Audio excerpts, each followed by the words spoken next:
We are not professing to tell you the complete story of these activities. We are professing to tell you the complete story that we know. Right. But these records that we've uncovered don't tell the story. They tell pieces of it.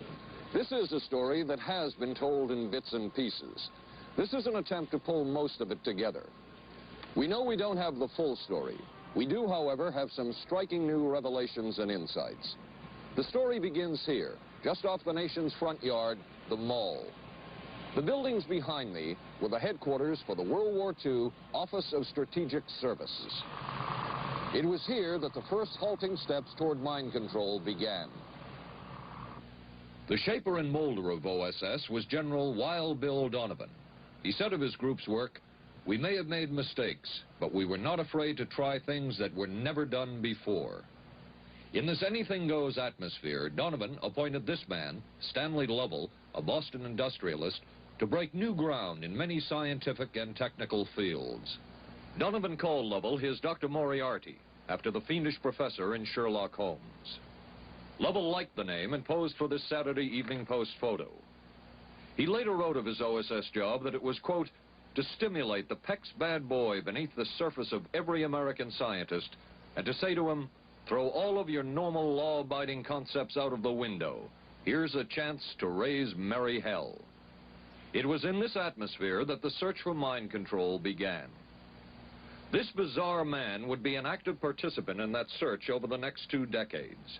His name is George White, an OSS captain who had formerly been with the Bureau of Narcotics. In his diary, seen here publicly for the first time, White left a legacy of the darker side of American intelligence work. He received his early OSS training at the British-run school at Oshawa, Canada, the same school where Ian Fleming, the creator of James Bond, was trained. White referred to the school in his diaries as the Oshawa School of Mayhem and Murder. Mike Burke, former OSS colleague of White's and now president of Madison Square Garden Center. Very compelling fellow, mysterious fellow, almost mystical fellow. He was fascinating because you knew something about him, but not enough about him to really get a fix on him. He also knew a great deal about the swifter elements of society, the gamier side of life, and he was very impressive in his technical knowledge of the underworld, so to speak. He said one of our men gets beat up. He says you have to act real fast and teach these guys a lesson. Charles Siragusa, a former narcotics officer and friend of White's. He'll come around, he says, and break your kneecaps. And with that, one guy laughed, and George White always had a little Billy with him. And this one guy sort of naked. George White turned around and whapped him across the neck with it. Then he picked up a pool stick and started beating everybody up. He made his point. And he made his point. George White was not a man of understatement or subtleties. His boss at OSS, Stanley Lovell, referred to him as deadly and dedicated. In this note from White's diaries, it says, call Lovell regarding TD. TD was a rather transparent cover for Truth Drug. George White worked with the Truth Drug Committee here at St. Elizabeth's Hospital in the nation's capital. They experimented with mescaline, scopolamine, and marijuana on unwitting victims. The committee soon learned there was no easy panacea, no truth drug at this stage. But White and later colleagues would not stop trying. The goal remained the same. As this 1952 CIA memo says, the aim is controlling an individual to the point where he will do our bidding against his will, and even against such fundamental laws of nature as self-preservation. But it was a discovery here in Basel, Switzerland, at Sandoz Laboratories by Dr. Albert Hoffman that led the intelligence agencies of America to believe that they had found the panacea.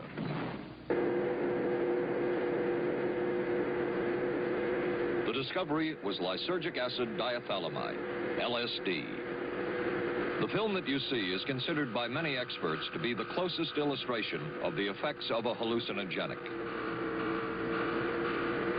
It was one of the first times that anybody had run into a powerful drug that was different than anything else that they knew anything about. John Gittinger, recently retired chief psychologist for the CIA. This is the first time Gittinger has been interviewed publicly. We could disable a whole city by putting a very small amount on a water supply. After all of these years of us, those of us who are involved in looking for this secret drug, this was the only thing that began to look for the first time like it might be something like that. The CIA's interest in LSD was intense. The worry was that the Russians would get hold of it. Were the Soviets into LSD? I'm going to have to say I'm sure they were, but if you ask me to prove it, I've never seen any direct proof of it. But at one point, intelligence information received from Switzerland said that Sandoz Laboratories was about to put 100 million doses of LSD on the open market. And it caused enough concern within the agency that the United States was prepared to buy the entire supply. However, a slight mistake had been made. The mistake is made public for the first time. I just found out on a new CIA document that there were no such large quantities of LSD on the market. John Marks has filed numerous Freedom of Information suits against the CIA and has unearthed much new material. He is the author of The Search for the Manchurian Candidate, a history of intelligence agency work with mind control. He is a consultant for this report. What happened is that there was a military attaché in Switzerland, an American officer, who got milligrams and kilograms mixed up. In other words, he made a mistake of thinking 1/1000th of a gram was the same as 1,000 grams, which is a mistake of 1,000,000 times. So when the CIA got the intelligence that there were 100 million doses on the market, in fact, there were 100 doses. The man who would oversee the CIA's research into drugs and most of the agency's behavior programs is this man, Dr. Sidney Gottlieb, a chemist. Dr. Gottlieb declined ABC News' request for an interview. In their never-ending search for the miracle weapon, CIA operatives searched here in the remote mountain areas of southern Mexico for what up to then had been considered a myth, magic mushrooms. They used this man, a part-time chemist with the CIA, to dupe this man, a vice president of a bank and an amateur mycologist or mushroom expert, to try to get to the magic mushrooms and turn them into a drug. But it would be the amateur, R. Gordon Wasson and his colleagues, who would win the race and develop the drug psilocybin from the magic mushrooms. We went into the Mazatec area, far from the highways, remote from Mexico City. There we found that rotten bagasse, as it's called, bagasso, covered with mushrooms. These mushrooms I didn't know, had never seen.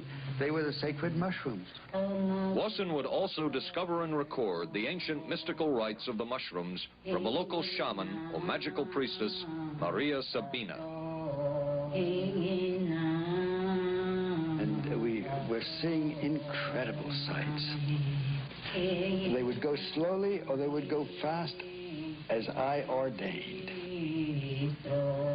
All your senses are rendered acute. We say that you see visions, you see hallucinations, but that doesn't begin to tell the story. The hallucinations are only part of it. You hear sounds, you smell things. The night was thrilling.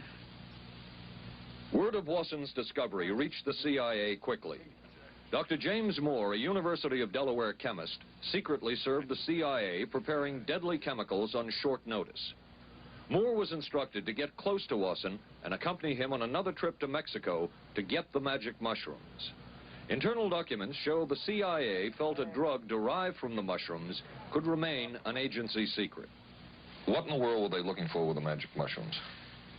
I think the best answer to that is that they were looking for fundamental information on compounds that would be capable of causing changes in behavior, changes in mental attitude. Did you ever consider what would have happened if any of these substances were given to, say, unwitting people? Oh, I don't remember having considered that specifically. What if you, I trust perhaps you've thought about it, Well, I haven't worried about it. Your question again, what would I have thought had I known that any of these substances would have been given to unwitting persons? You mean a hostile agent of another government? No, I mean think that was probably one of the things they had in mind. I mean testing it out on an American citizen.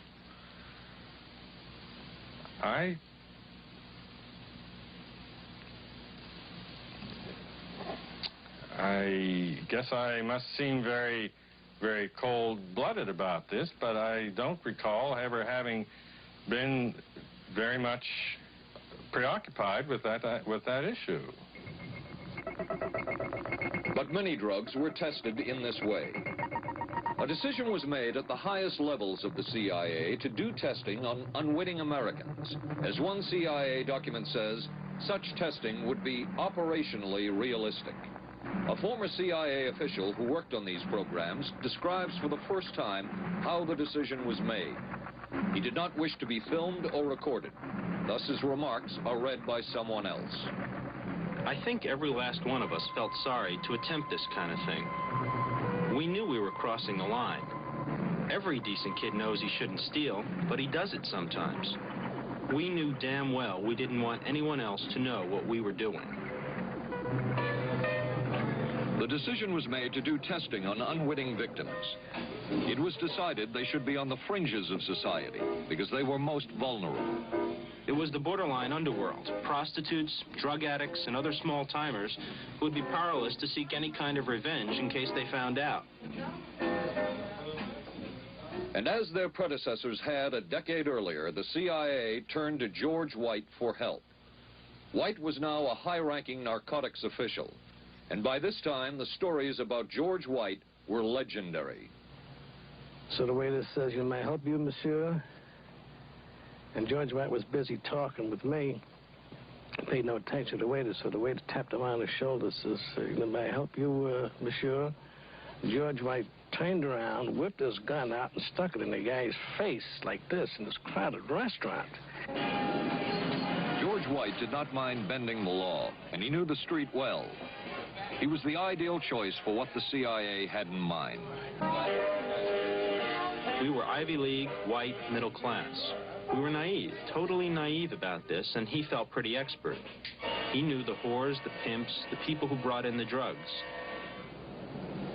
White set up so-called safe houses for the CIA in New York, here in Greenwich Village, and later in San Francisco, in this hotel, and in an apartment atop Telegraph Hill with a commanding view of San Francisco Bay. While the existence of these safe houses was disclosed last year, details of what took place within them has not been told. A former CIA official who worked in the safe houses reveals that they were used not only for drug testing, but to study sexual behavior and how it could be used to manipulate people. We did quite a study of prostitutes and their behavior. How do you take a woman who is willing to use her body to get money out of a guy to get him to talk about things which are much more important, like state secrets? We learned a lot about human nature in the bedroom. We started to pick up knowledge that could be used in operations. There would be victims in all of this, but as the agency knew, they couldn't fight back. Some entries from George White's diaries. Clarice gets horrors.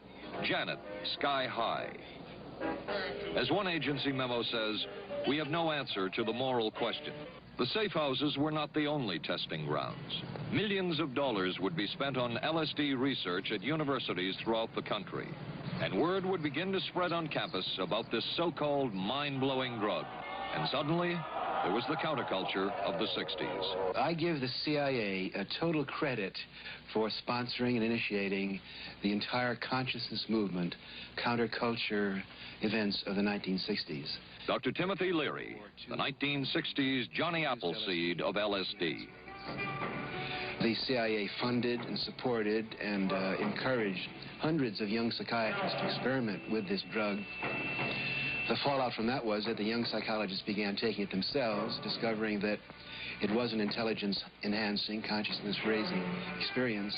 I know that some of the studies in which the CIA had supported, used as subjects people who later became strong proselytizers of LSD. So, in that sense, yes, I think it did sustain the perpetuation of the use of the drug. And it's rather ironic, isn't it? The counter case that I would make in relationship to that is to remember that the people who were doing the research were people who would be doing the research regardless of who was the sponsor. I don't think anybody working in that time in the remotest ever thought that it would blow up into the kind of thing that it did.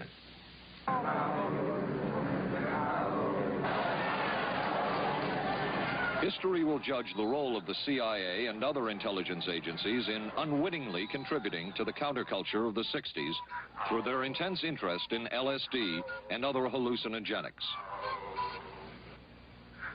But for the moment, at least, the argument can be made that the CIA helped usher in the age of Aquarius.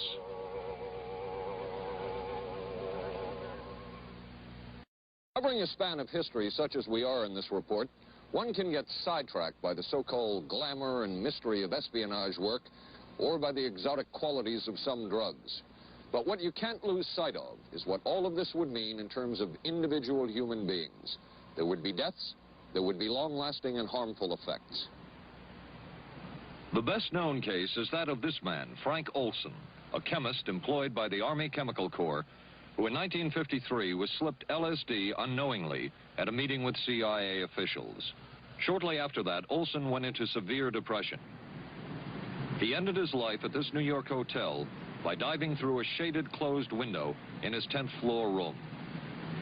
Frank Olson was the first known fatality in the CIA's LSD program. Olson left behind a widow, Alice, and 3 children, but it would be years before they learned the real story of his death.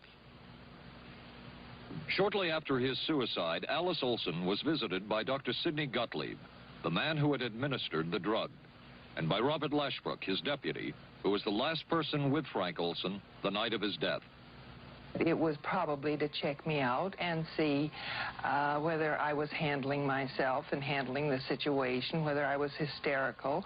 And I'm sure they left the house feeling ever so much better because I had been gracious and hospitable to them, so that I must have played right into their hand and made them feel fine. 23 years later, how did you feel about that meeting? My anger was unbelievable at how I had been duped for this length of time, and the anguish which was unnecessary. Anyone who knew during all of those years never told Alice Olson the real story of her husband's death. She would discover it by accident more than 2 decades later. In essence, it was a 22-year-long cover-up. Lyman Kirkpatrick was Inspector General of the CIA at the time of Frank Olson's death. But had not the Olson case occurred within the secret confines of the CIA, would not this case have been a prosecutable case? Perhaps manslaughter? I would think definitely prosecutable, and certainly from the point of view of Mr. Olson, why it should probably have been actionable. Frank Olson's suicide slowed down the CIA's testing of LSD and other drugs, but only momentarily. The CIA was not the only government agency interested in the possibilities LSD and other drugs presented for mind control. The Army Chemical Corps first started working with the CIA and then branched off on its own. It, too, tested drugs on unwitting victims, and a death would result. The case of this man, Harold Blower, a tennis pro, seen here with his daughter Elizabeth, is well known. In 1953, Blower was a private patient at the New York State Psychiatric Institute.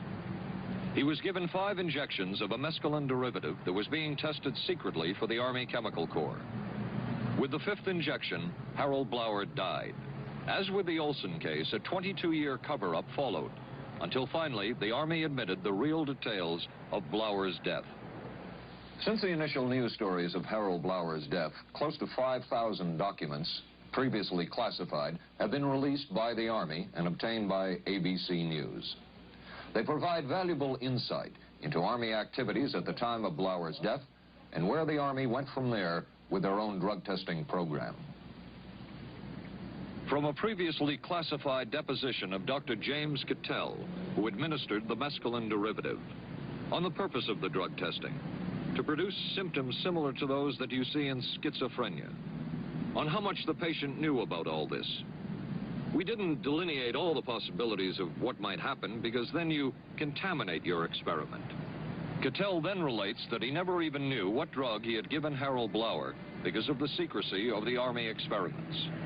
We didn't know whether it was dog piss. This was secret. This was a secret. We weren't in on it. We asked Blauer's daughter Elizabeth for her reaction. What? How can anybody react to that? I mean, that is so far from what you'd expect from a human being, never mind a doctor, never mind a professional specialist who's supposed to care about people's minds. It's unbelievable. A suit filed by Elizabeth Barrett against the Army Chemical Corps is now pending in federal court. Other Army experiments continued on mental patients around the country. Work done at the Tulane Medical Center in New Orleans involved several drugs, hallucinogenics, and electrodes implanted in the brain. The chief researcher was Dr. Russell Monroe, now head of the psychiatry department at the University of Maryland. These are various progress reports written by Dr. Monroe and recently obtained by ABC News. From one of the progress reports, a report of a woman who had electrodes implanted in the brain and was then given LSD and other drugs. She became agitated, cried, lapsed into a trance-like state.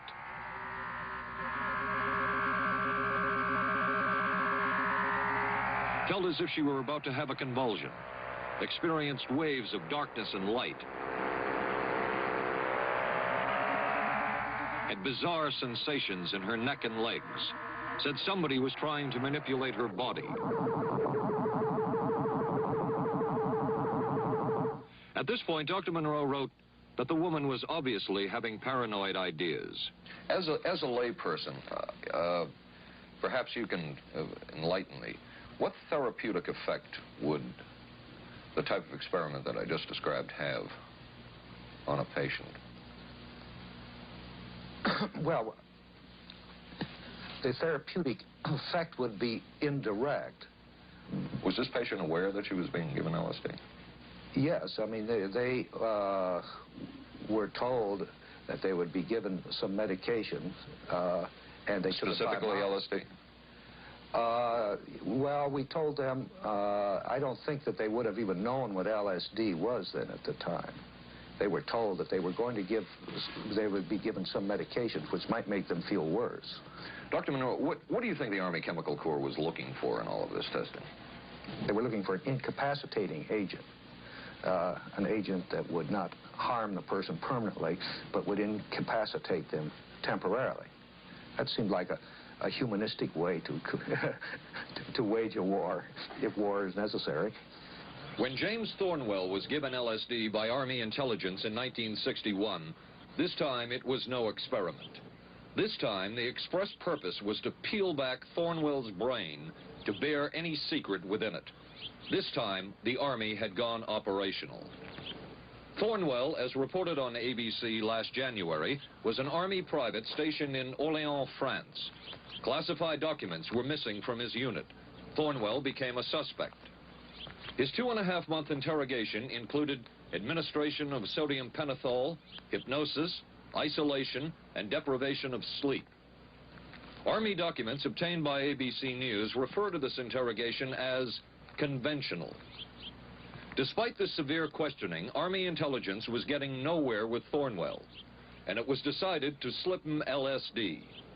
For 16 years, Thornwell never knew what had hit him. Tell me about the acid. I'd rather not. It's a bad trip. It's a bad trip. That was a bad trip. The pain was so excruciating. Felt like somebody was sticking me with 1,000,000 pins. You know, just everywhere. Oh, it just...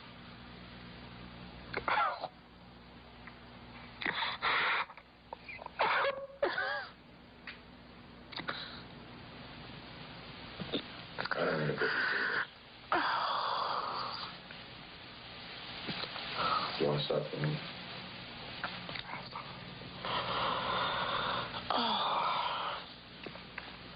I walked around. What's up? Oh, I can talk. I lived through it. I lived through it. I lived through it. No charges were ever brought by the Army against Thornwell. He was discharged for psychological disorders. But an Army psychiatric evaluation of Thornwell obtained by ABC News, one which was done prior to Thornwell having been given LSD, says of him, fairly cooperative, oriented, alert, and gave no evidence of psychosis or depression. From the Army's point of view, this type of LSD interrogation was a success. Other documents refer to the exploitability of interrogation subjects, cracking them, keeping them off balance mentally, and providing an economical, speedy, and productive aid to interrogation. From James Thornwell's point of view, it was no success. Thornwell still has serious problems. He's run through 2 marriages. He maintains he can't hold a job, can't concentrate, has nightmares, and feels socially and emotionally isolated. Last fall, Thornwell filed suit against the government in federal court. In a moment, we will examine the closest experimentation to brainwashing that we have uncovered.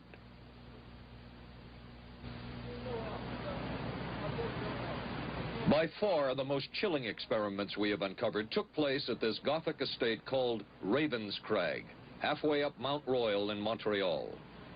It houses the Allen Memorial Institute of Psychiatry of McGill University. It was here that the CIA funded a series of experiments, severe experiments. The work was done by the Institute's then director, Dr. Ewan Cameron. It is the closest experimentation to brainwashing yet disclosed. His work, unprecedented in psychiatry, consisted of 3 areas which he called sleep therapy, psychic driving, and the ultimate depatterning. Dr. Maurice Dongier, current head of the Allen Memorial Institute.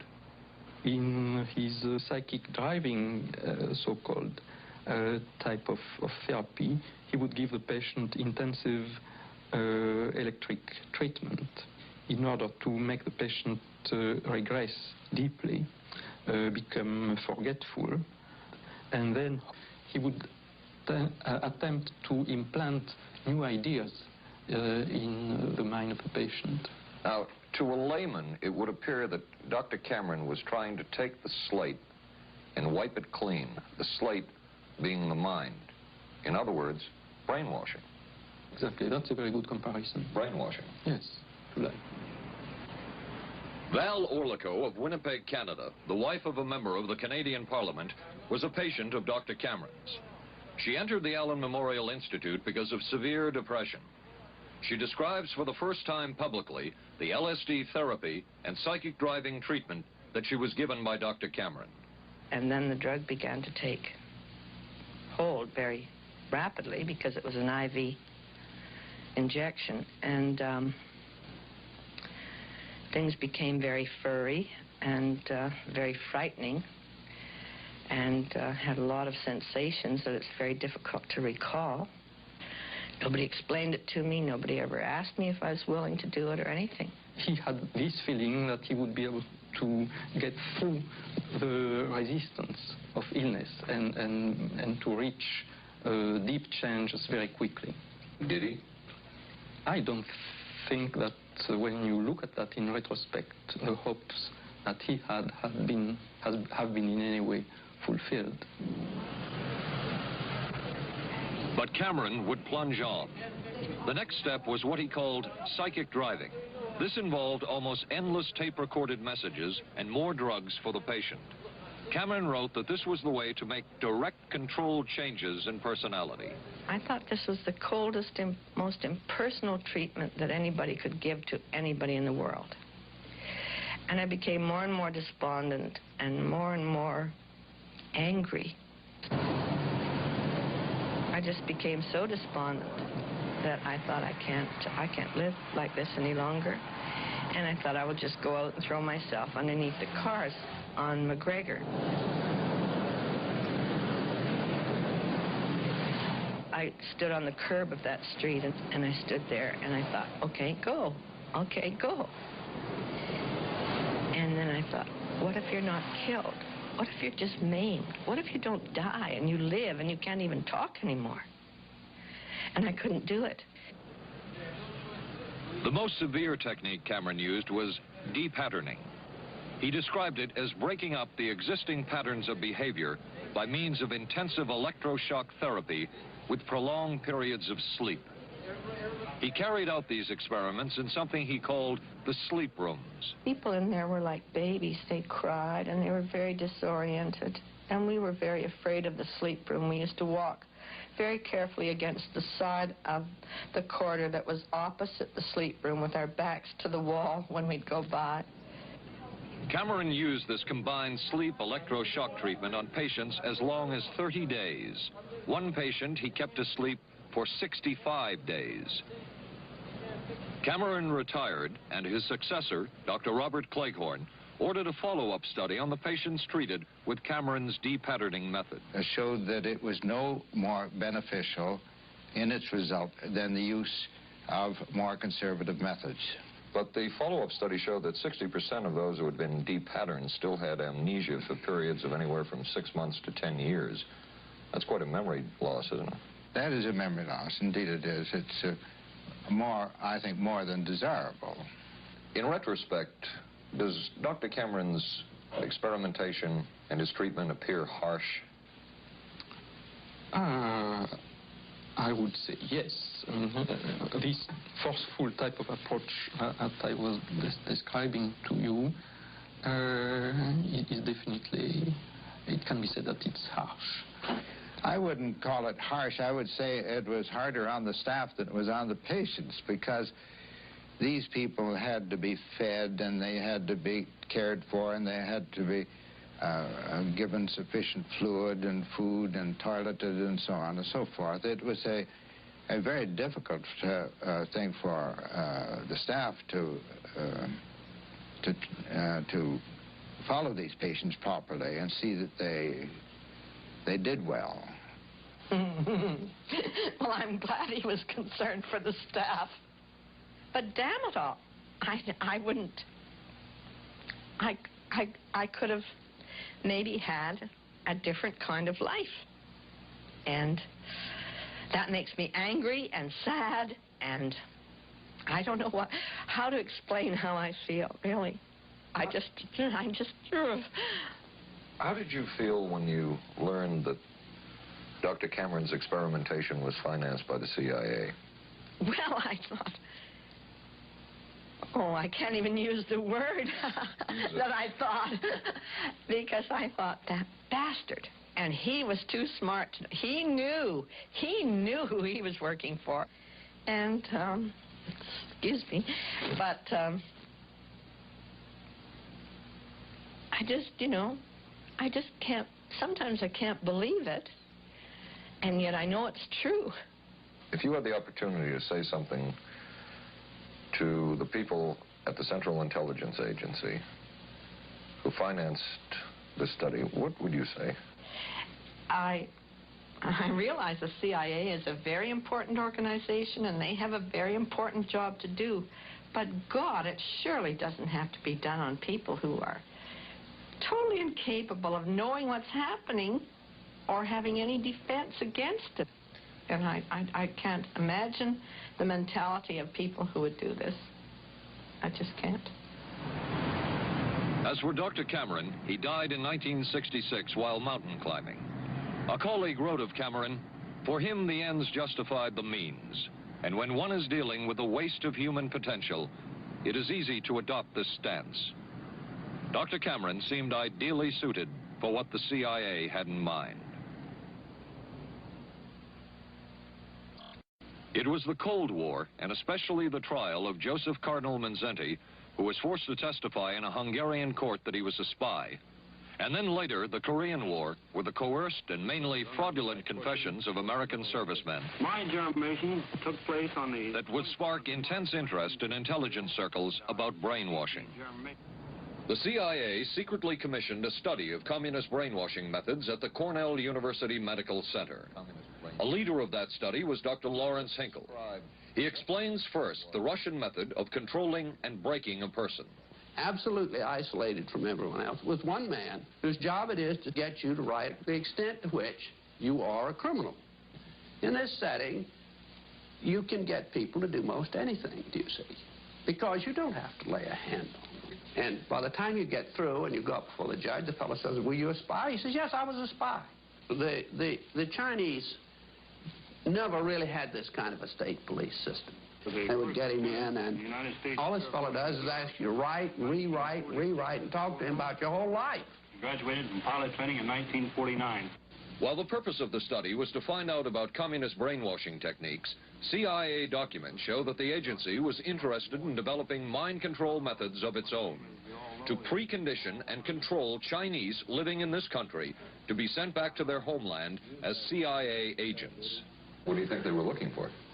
Well, I think they weren't looking for agents or anything like that. Yet the agency's perception of the work you were doing, in CIA documents we have examined, it says that the project that was being done here, they intended to use everything learned about the new agents to induce them to, quote, to perform acts of a complex, purposeful nature. Yeah, but that was the never effects done. of which may be out of keeping with the individual's previous That sort behavior. of thing was never done. Those people were not, that was, when they first came here, the first people they sent up to see us, you see, were operational type people from the CIA with some rather wild ideas. Okay, this is their perception of it, if I could just continue. No, it wasn't their perception of it either. No, it wasn't. Dangerous to his being, contrary to any previous consciously expressed intentions and interests, contrary to the good of the individual, and subversive to the goals for which he is consciously working. I understand all this talk. But the situation was, you see, those things were never done because of wise people on both sides. We were not able to do this nor interested in it. They were, though. Some of the low-level people were, but the high-level people were not, to tell you the truth. But documents clearly show that the CIA was attempting to develop agents over whom they had as much control as possible.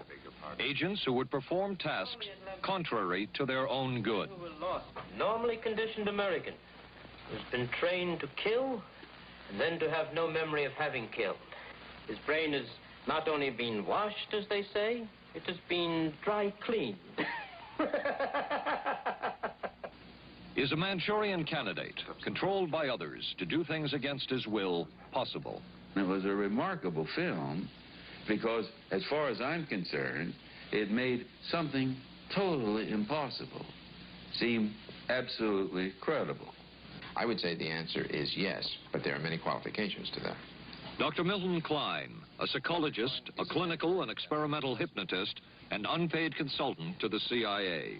The qualifications would be the subject selected to produce the kind of behavior that you wish, the amount of time, the procedures that are utilized, and the motivations of the people who are designing, executing, and administering the procedures.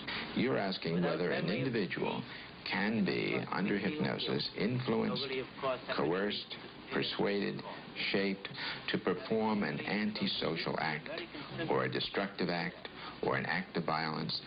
My answer would be yes. Captain Marco, will you be good enough to lend Raymond your pistol, please? Yes, ma'am.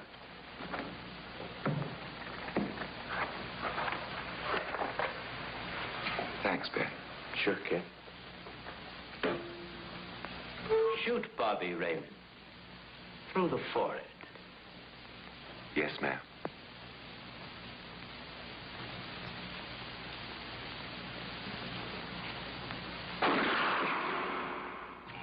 How valuable a tool can hypnosis be in the intelligence field?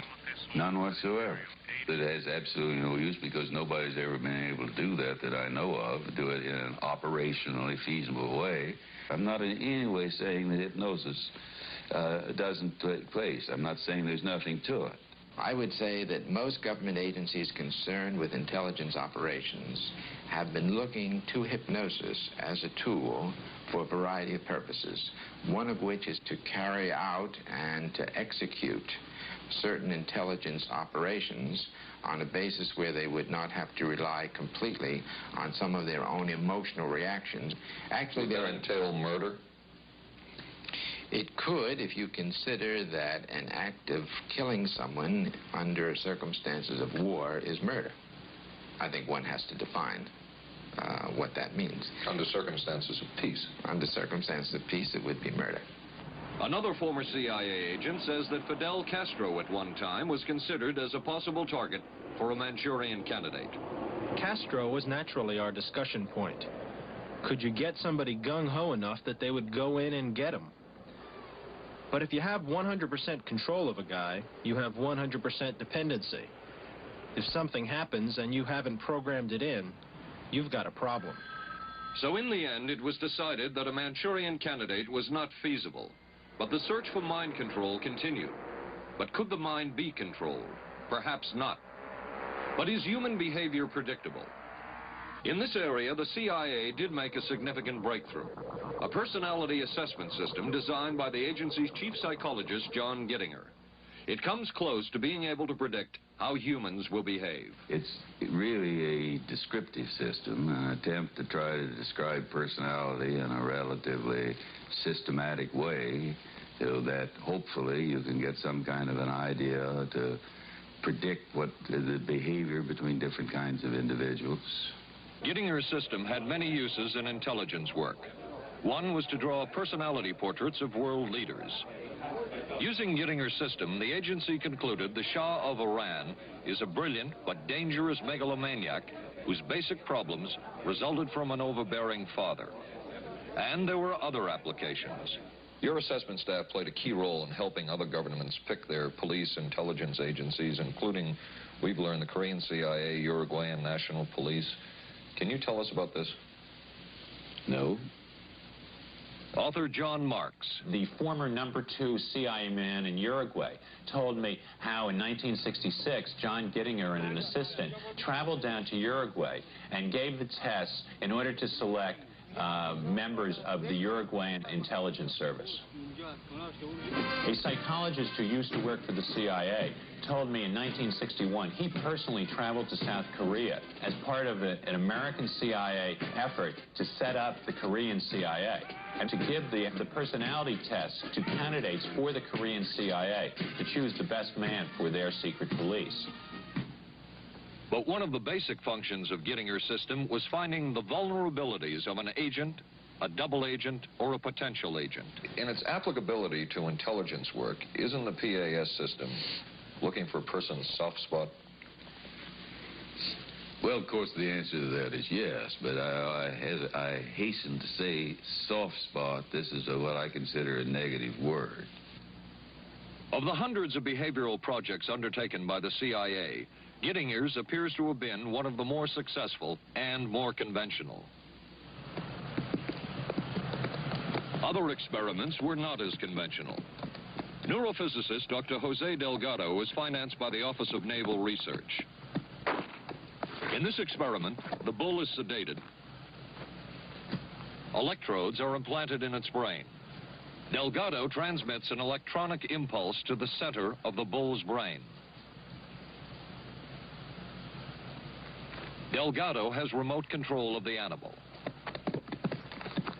Recently released CIA documents refer to the feasibility of remote control of animals, and that special investigations will be conducted toward the application of selected elements of these techniques to man. Other areas were examined through the 60s and 70s. Brain surgery, psychosurgery, creation of amnesia, parapsychology, manipulation of genes. Even though past and present CIA officials have indicated this kind of work ended in 1963. And one of those who took part in these programs. Thank you, sir. In 1977, a Senate subcommittee heard testimony from many of them, but the testimony was not that revealing. According to one of them, they agreed amongst themselves to keep the inquiry within bounds that would satisfy the committee. Former narcotics officer Charles Siragusa says that he was asked to limit his testimony by the man he reported to at the CIA. He wanted me not to say anything. To perjure yourself. That's right. Well, either that, I'd have to perjure myself or take the Fifth Amendment. And I'm not about to take the Fifth Amendment for anybody. Okay. Former CIA chemist Robert Lashbrook testified he had no first-hand knowledge of the agency-run safe houses when, in fact, he supervised one of them. There was very little. And according to George White's diaries, was at a safe house when White conducted what he called an LSD surprise experiment. Dr. Sidney Gottlieb, whom we recently filmed near his California home, oversaw many of the CIA behavioral programs. He retired in 1973 and destroyed the records of this work. In sort of a valedictory letter, Dr. Gottlieb wrote that he and his colleagues had been able to maintain contact with the leading edge of developments in the field of biological and chemical control of human behavior. Dr. Gottlieb also testified before the Senate subcommittee, but from an anteroom where he could not be filmed because of what his lawyer termed health and cardiac problems. Dr. Gottlieb declined ABC News' request for an interview. And what of George White, the man who helped the agency in so many of its programs? He would retire here to Stinson Beach, California. And shortly before his death, he wrote to his boss at the CIA, Dr. Sidney Gottlieb, and summed up his career by saying, "It was fun, fun, fun.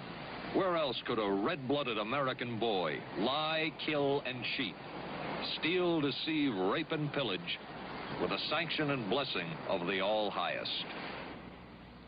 Has mind control been achieved? From all of the available evidence, it appears doubtful. The human will has prevailed up to this point. But as we have seen, work is continuing in this field, work that we still don't know very much about. How deeply are the Russians and other dictatorships into all of this? We really can't say, and the CIA is reluctant to give out information about it. But the basic question remains, what place does all of this have within a democracy? One final point should be made. As one of the persons who worked on these programs told us, we are very capable, conscientious, and very dedicated scientists working for our country. Their work speaks for itself. This is Paul Altmeyer for ABC News.